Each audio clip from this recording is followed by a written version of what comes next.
we just did a show in Jakarta, in Indonesia, and we saw a bunch of fans from India had flown over there to see us, because this offer came in, and we had told our booking agent to kind of look into, should we just go to India and do it and just see what happens, and we decided yes, because we really want to check it out.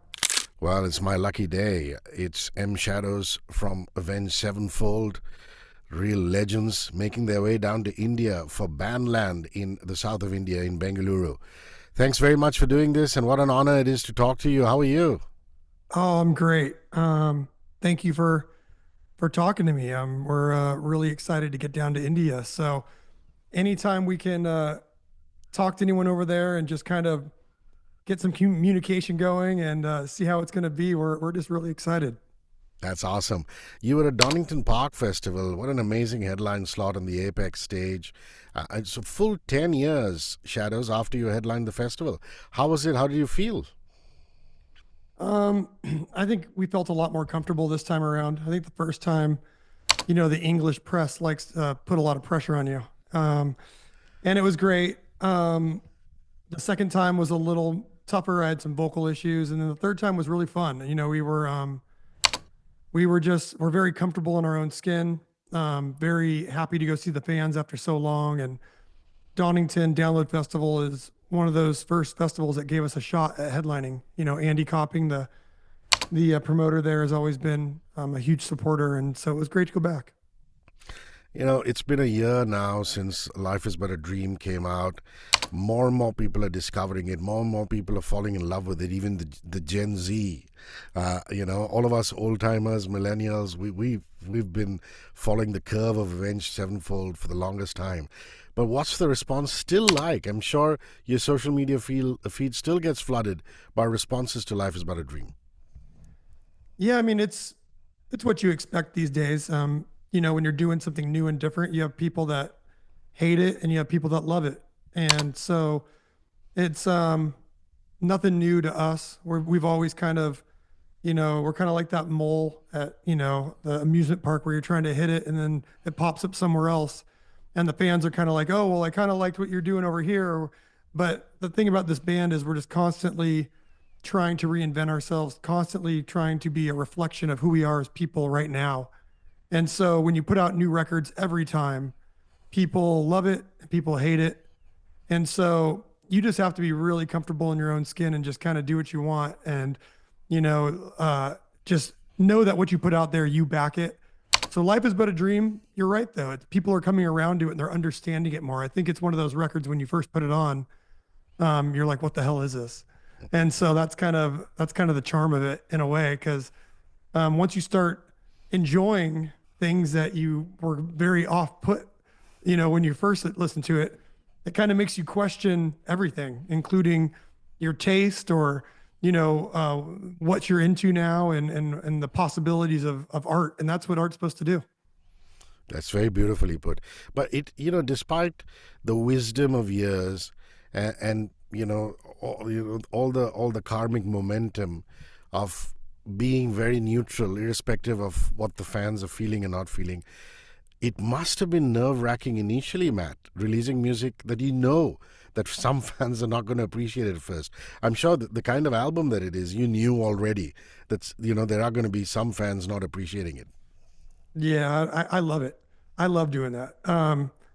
I don't, every record. I remember when City of Evil came out, people that loved Waking the Fallen were really upset. Then they were really upset when Hail to the King came out. And so it's one of those things where I love I love being in the middle of it, and it's like a hornet's nest, and there's people defending you and people that want to tear you down and people that are upset. But it's amazing that you can get that much of a reaction out of people, right? It's like it's just music, either you like it or you don't. And I understand that certain records mean so much to people, and they should, but it doesn't mean that everything is going to be tailored for you. And so I think, what I always try to do with artists that I love is I kind of try to let them take me to where they want to take me. And I think that's fun. And so I actually don't get nervous. I don't really care. I love putting out stuff that we totally back. And if people don't get it, I kind of like it. It's kind of like, okay, well, we went far enough. I actually think that if everyone liked it on day one, then I would feel it would have to be too, it wouldn't be pushing the boundaries enough. It would just be too much of the same if everyone liked it on day one. Makes sense. Well, this is epic. Next year is the 20th anniversary of City of Evil, also the 15th anniversary of Nightmare. Matt, are there any plans to celebrate those milestones? I mean, anything you can tell us? No, not really. I mean, Samantha's on this call and she always, you know, tries to get me to open my mind to doing some reissues and doing something. But I honestly have we have so many ideas of where we want to take this band, sounds we want to try, live shows we want to try to do, places we want to go. And for us to just go back and, relive that right now, it just seems like there's got to be a better time later down the road. Maybe it's 40 years, maybe it's 50, I don't know, but right now is not a time that we want to go spend a bunch of time, reliving the early 2000s. It's just this is the time in the music industry where artists need to, really push the boundaries because the whole thing's kind of imploding in terms of what we've always known it as. It started with streaming and Yeah. now you're at a place where it's kind of the Wild West. And I think you need bands that are pushing the forefront of that, not looking backwards at this point. I've been on the radio 27 years now. I started when I was a kid in high school. And sometimes when people play back shows of mine from that era, the high school era, I cringe. I Yeah. wonder I wonder as a long-standing musician, do you see albums differently now, Matt, compared to when you first released them? Do you have those Well, moments going, yeah. "Oh, album number 2, no." Yeah. I wouldn't change one thing about any of our albums, but if I was to do it again, there'd be a million things I'd change, right? Like if I was doing it right now, there would be a lot of things. But I also completely understand that those records are a time and place. Yeah. And they happened and they came out of something very natural, whether it was the scene that we were involved in, whether it was writing songs in my mom's garage, whether it was going to Warp Tour or Ozfest. Those records came about for a particular reason. And um, I can't question that. They obviously worked. I Yeah. really do back those songs. There's some great songs. And then there's some things that I probably wouldn't do again. So yeah, it's just one of those things. And that's what's so great about making music. And, you know, the next time we make music, we're going to be able to write music for where we're at right now. And I think that's why it's like this kind of time capsule. And it really does take you back to that era. Um, which is why I get really bummed out when bands try to recapture something that happened 15, 20 years ago. And they're trying to recapture a particular sound. This is going to come back on. And I just feel like it's really hard to do that. You can never really do that because you can't put yourself back in that place at that time. Now, you were one of the first bands, Avenged Sevenfold, to use NFTs and use technology like that to bring your fan base closer. Why is it important for you to continue to do that? Well, in my opinion, it's clearly the future. I think tokenization of fandom, um, if you understand the nuts and bolts of it, it really is taking the power back from corporate networks, which would be the Facebooks, the Instagrams, the record labels, all these things. They hold data over you. They hold your own fans' data over you. Like all the streaming services, they don't share it with the artists. Now, if the artists want to have a one-to-one fan or kind of interaction, and the fan wants to have a one-to-one interaction with an artist, there's things like called smart contracts on the blockchain, which are tokenized things you can keep in your wallet and which can be written in any way you want. So without getting into the weeds of it, it's a way to have a decentralized future so that artists and fans can interact with each other in any way that they want without having walls built around them, which would be the Facebooks and the Instagrams and the Twitters and all these sorts of things that get built up around you and then change the rules on you, right? You build an audience on one, and then they tell you, well, if you want to reach your audience, you got to pay a lot of money. And so what happens with these companies is they take 99% of the money and we all have our audience there and we all go, thanks a lot, and that's really a problem. And so when you look at things like tokenization of record royalties, they could all be on chain where artists can get paid in one day. They don't need to get paid 6 months later and go take all the record labels and everyone to court and all these audits and things that happen with lawyers. And that can all be wiped away. And you're seeing it now in America, right? You're having this huge crypto sort of Yeah. revolution where people are understanding what's happening. And so we started this 3 years ago, and now we're on the like kind of on the bleeding edge of where this thing probably is going to take off, because it just simply is a better way, in my opinion. Lovely. What are you expecting out of India and the India experience? And personally, have you been to my country on holiday, backpacking? I don't know. No, I've never been yet, and that's a reason why we were so adamant about coming. We kind of look around the globe and we go, what's over there, or what's happening here, and to be honest, when we first asked people about India, it was just kind of like we don't know. Not a lot of bands go. It could be this, it could be that, and we just decided, it's worth taking a shot because we just did a show in Jakarta, in Indonesia, and we saw a bunch of fans from India had flown over there to see us, Yeah. and we met some of them on the airplane. We saw people, in the at the hotel, and it was like, man, maybe we should really think about this. So this kind of turned around quicker than we thought it would, because this offer came in, and we had told our booking agent to kind of look into things, and we made it happen. And so it was kind of like, well, we're going there. We don't have a tour. Should we just go to India and do it and just see what happens? And we decided yes, because we really want to check it out. And I have to say this, and I was saying this to Samantha, it means so much for homegrown Indian bands who are going to play on the same stage before you, warming up the audience, to share the same stage as you guys were their heroes, Avenged Sevenfold. So you must be looking forward to seeing some of the local Indian talent who are opening acts for you guys. Yeah, I can't wait. I think it's great that it's not, a bunch of the same bands that we always see. And I love those bands, but you go to Europe and it's pretty much the same, you know, 100 bands are playing every festival. And to be honest, when I saw this lineup, I was not familiar with any of the bands. And then people started sending me stuff. And it's been really interesting to see the culture and the heavy metal and the rock and roll kind of community in India. So yeah, I can't wait to sit on the side of the stage and watch all these bands. It'll be great. Awesome. Extreme are also going to be at the festival. Your thoughts on Nuno Betancourt and the boys? Yeah, I mean, that's great. I mean, I haven't seen them in years and years and years. Obviously was a huge Extreme fan growing up. So it's really cool. I mean, I respect any band that can get off their ass and get all the way over to India, especially when we're like, especially, for us, it's so far away. I'm really excited to share the stage with them, even though it's a different night. But just really excited to kind of go over there and just feel it all out. I mean, I honestly don't know what to expect. I just don't. We've been to a lot of places, but you know, Indonesia is very different than Brazil, and Yeah. Mexico is very different than Spain, and America is very different than Sweden. So I'm sure it's going to have its own vibe, its own culture, and it's just going to be really interesting to kind of see if how familiar people are with us, and then also, what the reaction is. I mean, we just don't know. You're going to be very pleasantly surprised. Oh, I the love f- that. it's a full house, and the fans are just going to pack it in for Avenged Sevenfold. Your album Awesome. designs and artwork, that's the stuff of legend. Speak to us about how detailed that process is, how closely you handpick and work with your designers. Yeah, I mean, for something like Life is But a Dream, we were lucky to work with, legendary artist Wes Lang. He had done stuff before for, mostly just that he's a very well-known artist.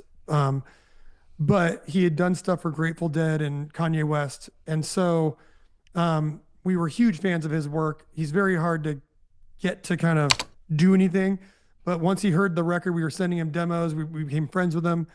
He started doing stuff for us. And so that whole record cycle, Life is But a Dream, was very much in lockstep with Wes. And then before that, Zach has always had a lot to do with designing stuff for the stage. Hail to the King, he's always reaching out to people. But, a lot of that comes from like the Iron Maiden influence growing up, like seeing the Iron Maiden records and seeing how they bring it to their live show. And then, so what we've been doing in the last few years, though, is also stepping in deeply to technology. So not just going with backdrops, but we're using a lot of AI to kind of augment things live. We're using a lot of screens and manipulation of depth and lighting and lasers. And so we're really trying to take that aesthetic, but we're trying to take it into the future a little bit more now. Um, So I'm not sure exactly everything that we can do in India, but I know that we're going to bring as much as we can. That's awesome. I'm going to take you a long time ago. Tell us your formation story as a band all those years ago in Huntington, California. Yeah, just a bunch of friends. We had a bunch of different bands. Brian Sinister Gates was kind of a studio musician playing with his dad, who was playing a lot with like Frank Zappa and a lot of people. The Rev at the time was playing in a bunch of punk bands and a bunch of percussion ensembles. Me and Zach were playing in punk bands in high school. And then one day we decided that we had this crazy idea where we were going to take, what was largely on Warped Tour, which was like punk rock, and we were going to mix it with Pantera and Metallica, and then mix it a little bit more with like hardcore, like Vision of Disorder and Sick of It All and all those bands. And there was bands at that time like AFI that were we were trying to go heavier than AFI, but they were very much influential in coming up. And so we just got part of this hardcore scene and we started a band and we didn't sound like anybody because we were mixing metal, punk, and hardcore in a way that people hadn't really done. And then I think, getting an invitation to play the Warp Tour was huge because we were the first band that was using more of a screaming vocal, more of a hardcore aesthetic. And we were the first band on Warp Tour that did that. So that's kind of our start, started in my mom's garage and we would practice in my house until my parents moved us into the garage and they put a wall up and said, you guys can go in there as much as you want. Opening for Metallica. Talk about memories of those awesome days. Just hanging out with James and Lars and the boys. Initially, it must have been an out of body experience. Wow. Yeah, the first time we went out with Metallica, I think it was in Europe. We did a bunch of dates with them, and Lars to this day is just a good friend. He's one of the sweetest guys in all of music. He's just one of the most amazing people. All those guys are great. We're really close with Robert as well. The first time we played with them, we were just in awe. And they're what's so cool about them is they really try to get you involved. So one of the first shows we ever had with them, they asked if we wanted to come out and sing a Misfits cover with them. And so we did that. And then we got invited on many more tours with them. We did Mexico with them. We did Europe a few times. We did America with them. And then, after that, we got invited to do some Guns N' Roses stuff and some Iron Maiden stuff. So Metallica kind of taking an interest in us really did open the doors for a lot of other big bands that were like, oh, I guess these guys are cool. So it's pretty surreal to think about. And then also, looking back on those shows, they were huge, but Metallica has even become bigger than they were then, which is crazy, right? Like we were doing arenas with them, but then it stepped up to stadiums and then it stepped up to two nights at the stadiums, and so it's really cool to see them grow as well. When Jimmy the Rev passed in 2009, Matt, must have been devastating. How did the band keep it all together? Oh, I don't know. I think humans can do that's how we're built, right? If we just got up and perished away once someone we loved died, then the human race would have never evolved to where it's at. And something happens to where you just wake up every day and it's really hard. And then every single day it gets a little bit easier. And then you start getting distracted. And then you start getting back to, okay, well, now we need to make sure everything we do is makes him proud, or what would Jimmy do? And then it becomes you get back into your routine. Now you never forget him. And it takes years. And you probably never you still have those moments, right? You have those moments where you're chilling and then you think of them and you kind of swell up a little bit because you're well up a little bit because you get emotional thinking about what could have been, what should have been. But the reality is, humans are strong, and sometimes you just got to go put one foot in front of the other. Are you better now at negotiating curveballs that life throws at you? I mean, there have been quite a few. Aaron goes out, Brooks comes in. That must have been one hell of a phase. Your throat, needing tending to, that must have been another tricky phase. Would you say guys are better at maneuvering those curveballs that life throws at you now? Yeah, 100%. I think we grew up real fast with the death of the Rev. But then, a lot of things, you have to get savvy real quick with business. You have to get savvy with, energy economy. Like, how much can I tour? How much do I want to be away? It's night one, you get on tour, and night one, you're sitting in that new hotel room and you got 5 5 to 6 weeks without seeing your kids ahead, that can be crazy on your mental state. And so just being very smart, cognizant of what you're kind of doing in terms of booking tours, who you're going to be with, who you spend your time with, how much you drink, how much you don't eat, drink, how much, how healthy you're going to eat, fitness. So all these things play into your mental health, and going through things make you realize that you're not here very long, and it can be taken away in the split of a second. So if you make decisions based on that, you're going to have a much more free lifestyle, right? In terms of you're going to feel the freedom to do things, and you're going to feel okay, like going outside the bounds and kind of making crazy decisions, because you realize in the end of the day, it doesn't really matter that much. What matters is making the most of every single moment. The name of the band, Avenged Sevenfold, and how did you come to be called M Shadows? Those two names. We were just stupid kids in high school, and we really loved that Guns N' Roses had fake names, and so we wanted fake names, and M Shadows was kind of like, I don't know, it could have been like a rip of like Davey Havoc, or all these people we grew up in Sinister Gates is kind of like Slash, like just people we grew up idolizing. And we also came from a hardcore and punk scene that was very anti rock star. Yeah. And so we thought it was kind of cool to be the anti that, where, oh, we've got fake names now, and you got to call us by this. And, and then the name Avenged Sevenfold honestly was just, we were all sitting at lunch at school, and we went home and said, hey, everyone think of a name. No one thought of names. I was looking through the Bible. I saw the term Avenged Sevenfold. I brought it to everyone, and they said, okay. And that was it. There's no big, aha kind of story. It was just kind of simple, and it ended up sticking. Last two questions. Are you going to be experimental with the food that you eat? Indian food is fairly spicy. Or are you going to stick to what you normally eat when you come down to India? So if someone takes me out that I trust, I will eat anything. But we have been getting many warnings from people that American stomachs do not do well in India. So I don't want to come home and have like 6 months just looking, fucked up. But if someone I trust wants to take me out, I will eat everything. And so will Sinister Gates. And that guy's a spice maniac. So we might just have to. Is there a travel destination that you go to and you say, wow, this is peace for me? Honestly, anywhere with my kids. I just went fishing with them in Oregon, sitting and fly fishing with my kids. I know it's such an American thing, but I sit there and I don't even care if we're catching fish. I just love being with my kids, and that's in nature, right? Where there's just a river, there's no homes, just you and a rod. That's peace to me. I really appreciate your time. This is one of the most special 30 minutes of my career, and I can't wait to see Avenged Sevenfold unleash your magic on stage in Bengaluru in India. Thank you very much for doing this. Cheers. Thanks so much. Appreciate you. 94.3 Radio 1.